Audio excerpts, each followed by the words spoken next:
काय साहेब रानात आलं वरती? होय, पाणी आले थोडे 2 फुटानं आलेले. हे आता काय करू आता त्याला?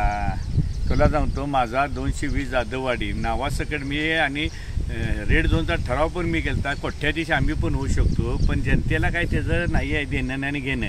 आता ते स्थलांतर होणे बिणे योग्य वाटते का सांग? दरवर्षी उठायचं, प्रशासन उठायचं, चला स्थलांतर करा.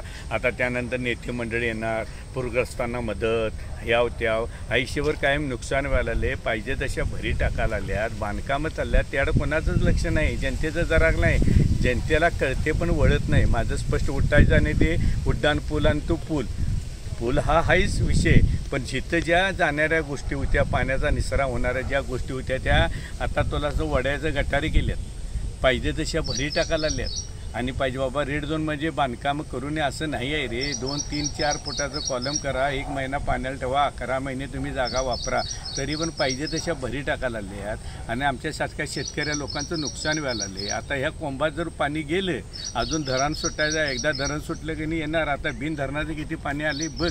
आणि ह्यो माझा ठराव आहे स्टँडिंगचा. त्यावेळा रेड झोन 2005ला, आज 20 वर्ष झाले. त्यावेळा जर नियोजन केलं असतं तर आज किती लोकांचं नुकसान झालं नसतं, फायदा झाला असता.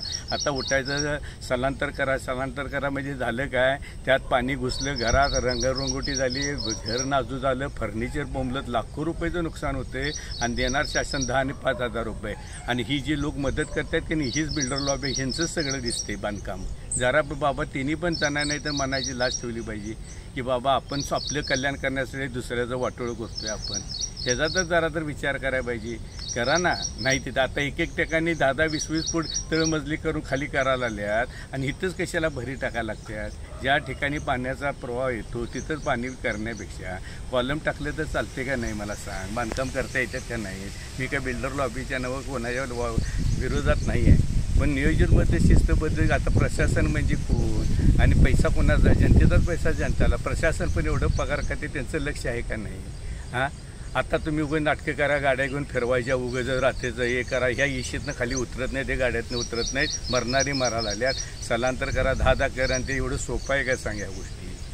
आणि तेच जर शिस्तबद्ध केलं असतं तर हे प्रॉब्लेम आला असतं, हे माझं मत आहे. आणि मी स्वतः तर भोगले पद स्टँडिंग चेअरमन नगेश्वर, स्वतः मी ठराव. आम्ही पण कोट्याची 220 जाधववाडी कदमवाडीत आमची रानं आहेत, पाक बुडतात. आता कोंबात आता आले ना रानात, ह्या जर कोंबात पाणी जर गेलं, बसा बोंबलं, घाटलेले पैसे पण निघत नाहीत. अजून प्रशासन मागच्या वेळेचं पैसे आलेलं पण नाहीत, विमान नाही आणि काय नाही. काय सांगू तुला? आणि आमची गरज शेतावर, दुसरं आमचं उत्पन्न धंदोबिंद नाही आहे. आणि ज्याचं जळते त्याला कळते म्हणून आम्ही बोलतो.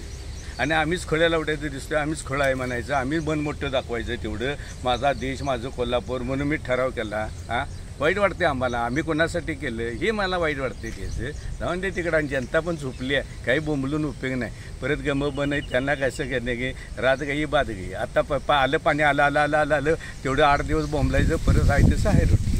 थोडे मागे काय तर किती बेकायदेशीर बांधकामं भरी टाकायला तर कोणाचं लक्ष आहे काय सांग मला? आणि जनता तर किती आवाज उठते, त्या बोलणाऱ्या तर तोंड दिसते. आता माझं तोंड दिसते, सरदार अपशब्द बोलते, शिवाय देते बोलते, म्हणजे जळते त्याचं कळते. विजय साळुंखे सरदार. जय हिंद, जय महाराष्ट्र.